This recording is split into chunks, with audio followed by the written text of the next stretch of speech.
Most communication with senior leadership falls flat for one reason. People speak before they prepare. Leaders listen differently. Their time is limited, their attention is divided, and their expectations are high.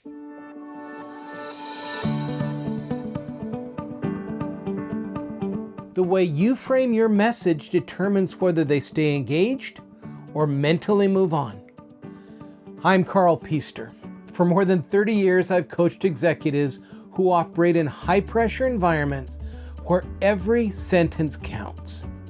If you want your message to land with clarity and credibility, these 5 principles are going to help you do that. So first is lead with the outcome. So leaders want the point up front. Begin with your conclusion, recommendation, or request.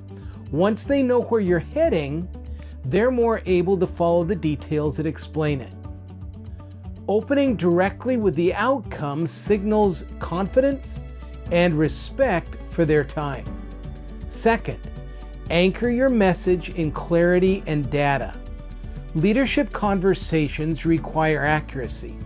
Aim for language that is straightforward, specific, and supported by numbers when appropriate. How big, how soon, how costly, how urgent. Clarity in these situations builds immediate trust. When your message is measurable, it becomes actionable.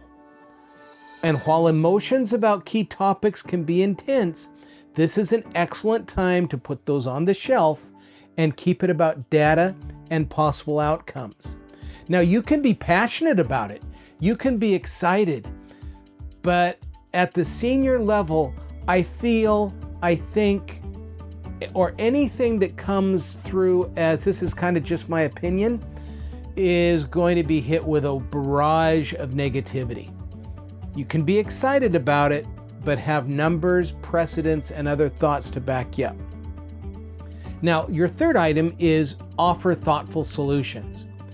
Bringing an issue forward is only useful when paired with well-considered pathways that are forward-thinking. So let's say that again.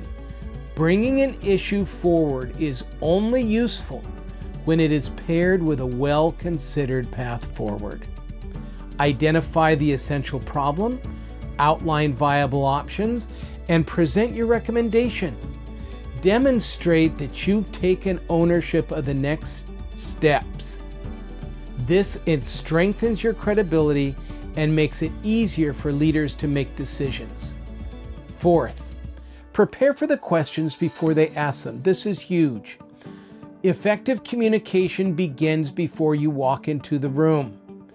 Consider the challenges these leaders might raise, the assumptions they may examine, and the data they could request. When you anticipate those needs, you show that you're aligned with their priorities, and this dramatically improves how they receive your message. Doing your homework here is incredibly important. Thinking ahead to where they may be thinking will position your entire presentation for improved impact. So many times people go in and they're all about their agenda. When your audience realizes that you consider their agenda, they're a lot more willing to listen. Now, the fifth, keep your message tight and intentional. Length, please listen to this. Length does not equal depth.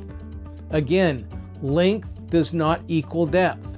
A concise point supported by a clear fact lands far better than a long explanation.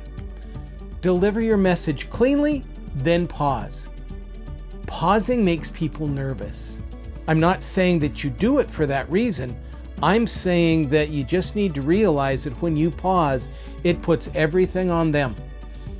Because they're used to people just yapping away at them and then wanting a decision. But when you come in, you've delivered it cleanly, and you give your final point, our tendency is to keep talking.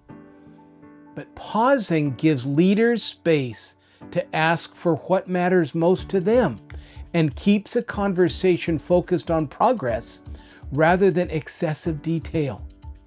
Detail can come later. Just hit the concise points and give them time to think. In the medical world, nurses often use what is called the SBAR.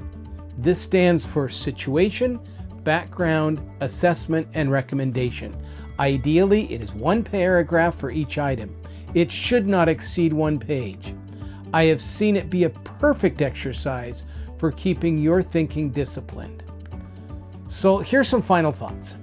Communicating with leaders isn't about producing a brilliant speech. It's about showing preparation, clarity, and purpose. When you apply these 5 principles, your influence grows because leaders respond to those who communicate with intention and efficiency. Now, if this brief time together today was helpful in any way, subscribe to the channel and share it with someone who will benefit. If you want to further explore these ideas, visit us at coachinggroupinc.com and check out our online courses designed to help you lead with clarity and purpose. Leadership grows in the moments between decisions. What you choose to do next matters the most. Thank you so much for being with us today.